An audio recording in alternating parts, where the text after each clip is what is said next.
दृष्टि आईएएस के audio article programme में एक बार फिर से आपका स्वागत है। मेरा नाम है सपना कुशवाहा। आज का हमारा आर्टिकल अंडमान निकोबार द्वीप समूह की पारिस्थितिकी तंत्र पर आधारित है। यूपीएससी की प्रारंभिक और मुख्य दोनों परीक्षाओं में इस भाग से प्रश्न पूछे जाते रहे हैं। ये आर्टिकल आपके उत्तर लेखन की गुणवत्ता बढ़ाने में सहायता करेगा। ये ऑडियो आर्टिकल सामान्य अध्ययन प्रश्न पत्र 3 के पर्यावरण एवं पारिस्थितिकी खंड से जुड़ा है। तो आइए आर्टिकल की शुरुआत करते हैं।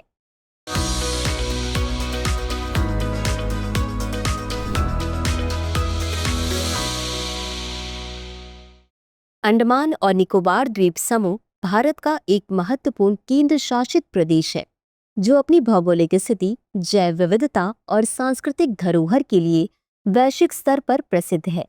यह द्वीप समूह बंगाल की खाड़ी और अंडमान सागर के बीच स्थित है, जो भारत की मुख्य भूमि से लगभग 1300 किलोमीटर दूर है। इस द्वीप समूह में 572 द्वीप हैं, जिनमें से 38 द्वीपों पर ही मानव बस्तियां स्थित हैं। अंडमान और निकोबार द्वीप समूह के पारिस्थितिकी महत्व और सामरिक स्थिति के कारण यह क्षेत्र भारत और दुनिया के लिए विशेष महत्व रखता है। यह द्वीप समूह उष्णकटिबंधीय वर्षावन, समुद्र तट और अद्वितीय जैव विविधता से भरपूर है, जो इसे पर्यावरणीय दृष्टि से अत्यधिक संवेदनशील और महत्वपूर्ण बनाता है। आइए जानते हैं इसके भौगोलिक अवस्थिति और जलवायु के बारे में। अंडमान और निकोबार द्वीप समूह भारत के दक्षिण पूर्वी समुद्र में स्थित है। यह क्षेत्र मुख्य रूप से 2 द्वीप समूहों में बटा हुआ है, अंडमान द्वीप समूह और निकोबार द्वीप समूह। अंडमान द्वीप समूह में ग्रेट अंडमान, लिटिल अंडमान और सेंटिनल द्वीप प्रमुख है, जबकि निकोबार द्वीप समूह में ग्रेट निकोबार, कार निकोबार और कशल का मोटा प्रमुख द्वीप है। अंडमान द्वीप समूह भारत की मुख्य भूमि से बंगाल की खाड़ी के माध्यम से जुड़ा हुआ है, जबकि निकोबार द्वीप समूह इंडोनेशिया के निकट है। इस द्वीप समूह की जलवायु उष्णकटिबंधीय है, जिसमें वर्षा का प्रमुख प्रभाव रहता है। यहाँ दक्षिण पश्चिम मानसून और उष्णकटिबंधीय चक्रवातों का प्रभाव होता है, जो इस क्षेत्र को प्रभावित करते हैं। इस द्वीप समूह की भौगोलिक स्थिति इसे समुद्र, द्वीपों और समुद्र तटों से घिरा हुआ बनाती है, जो इसे प्राकृतिक संसाधनों के लिए समृद्ध बनाती है। लेकिन इसके साथ ही यह क्षेत्र प्राकृतिक आपदाओं का भी शिकार होता है।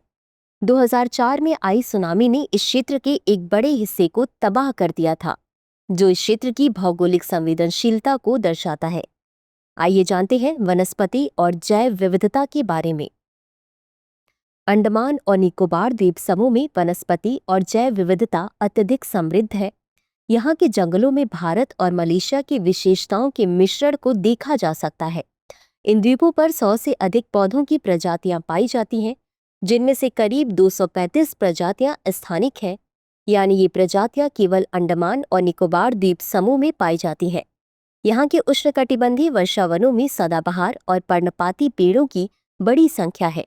अंडमान द्वीप समूह में पर्णपाती वन अधिक पाए जाते हैं, जबकि उत्तरी अंडमान में सदाबहार पेड़ अधिक होते हैं। निकोबार द्वीप समूह में घास के मैदान भी पाए जाते हैं, जो यहाँ की वनस्पति को और विविध बनाते हैं। सागौन जैसे वृक्ष इस क्षेत्र में पाए जाते हैं, जो इस क्षेत्र के प्राकृतिक वितरण की सबसे उत्तरी सीमा तक फैले रहते हैं। इसके अलावा अंडमान द्वीप समूह में कई प्रकार की जैविक प्रजातियां पाई जाती हैं, जिनमें जंगली सुअर, स्पॉटेड डियर, हाथी और विभिन्न प्रकार के पक्षी और चमगादड़ शामिल हैं। इन द्वीपों में पक्षियों की भी अनेक प्रजातियां पाई जाती हैं, जो यहाँ के पारिस्थितिकी तंत्र को और समृद्ध बनाती हैं। आइए जानते हैं यहाँ की आदिवासी जनजातियों के बारे में। अंडमान और निकोबार द्वीप समूह में विभिन्न आदिवासी जनजातियां निवास करती हैं। इन जनजातियों की अपनी विशिष्ट जीवन शैली, सांस्कृतिक परंपराएं और पारंपरिक ज्ञान है। अंडमान द्वीप पर ग्रेट अंडमानी, ओंगे और जारवा जनजातियां प्रमुख हैं, जबकि निकोबार द्वीप समूह में निकोबरी जनजाति प्रमुख है। इन जनजातियों का जीवन बाहरी दुनिया से अलग है और वे अपनी पारंपरिक जीवन शैली में रहते हैं। इन जनजातियों को संरक्षण और सुरक्षा की आवश्यकता है, क्योंकि उनकी पारंपरिक जीवन शैली में बाहरी हस्तक्षेप से खतरा बढ़ सकता है। विशेष रूप से ग्रेट अंडमानी और जारवा जैसी जनजातियां बाहरी दुनिया से पूरी तरह से कटे हुए हैं और उनके संपर्क के प्रयासों में सरकार को संवेदनशीलता के साथ काम करना पड़ता है। इन जनजातियों की रक्षा और उनके सांस्कृतिक धरोहर को संरक्षित करने के लिए विशेष कदम उठाए जा रहे हैं। आइए जानते हैं इसके विकासात्मक पहलू क्या हैं। अंडमान और निकोबार द्वीप समूह के विकास के लिए सरकार ने कई योजनाएं प्रस्तावित की हैं। नीति आयोग ने इस द्वीप समूह के समग्र विकास की दिशा में काम करना शुरू किया है। इन योजनाओं में पर्यटन, व्यापार और बुनियादी ढांचे के विकास पर ध्यान दिया गया है। हाल ही में केंद्र सरकार ने ग्रेट निकोबार द्वीप के लिए एक पैकेज लॉन्च किया है, जिसमें जलविला, लग्जरी डेट, कैसिनो और कॉफी हाउस जैसी परियोजनाओं पर विचार किया जा रहा है। इसके अलावा शहीद और स्वराज द्वीपों पर भी पर्यटन से जुड़े विकास कार्य प्रस्तावित हैं। इन परियोजनाओं का उद्देश्य द्वीप समूह में पर्यटन को बढ़ावा देना है, जिससे स्थानीय अर्थव्यवस्था को सशक्त किया जा सके। इसके साथ ही द्वीप समूह में बुनियादी ढांचे का विकास और कनेक्टिविटी को बेहतर बनाने के लिए योजनाएं बनाई जा रही हैं। आइए जानते हैं इसके संचार और कनेक्टिविटी के बारे में। अंडमान और निकोबार द्वीप समूह की एक बड़ी चुनौती संचार और कनेक्टिविटी है। इन द्वीपों को भारत की मुख्य भूमि से जोड़ने के लिए सरकार ने ऑप्टिकल फाइबर केबल के माध्यम से डिजिटल कनेक्टिविटी प्रदान करने के लिए योजनाएं बनाई हैं। इसके अलावा पोर्ट ब्लेयर श्री विजयपुरम में एक अंतर्राष्ट्रीय हवाई अड्डे का विस्तार कार्य चल रहा है, जो द्वीप समूह को वैश्विक स्तर पर जोड़ने में मदद करेगा। इन उपायों से द्वीप समूह में व्यापार और पर्यटन को बढ़ावा मिलेगा और इन क्षेत्रों की वैश्विक कनेक्टिविटी मजबूत होगी।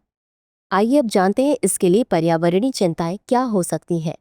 अंडमान और निकोबार द्वीप समूह में प्रस्तावित विकास परियोजनाओं के साथ साथ पर्यावरणीय चिंताओं का भी ध्यान रखना आवश्यक है। इस क्षेत्र के जैविक संसाधन और प्राकृतिक पारिस्थितिकी तंत्र अत्यंत संवेदनशील है। विशेषज्ञों का मानना है कि विकास के दौरान पर्यावरणीय संतुलन को बनाए रखना महत्वपूर्ण है। यदि इस क्षेत्र में अधिक तेजी से और बिना उचित पर्यावरणीय उपायों के विकास किया जाता है, तो इससे जैव विविधता को नुकसान हो सकता है।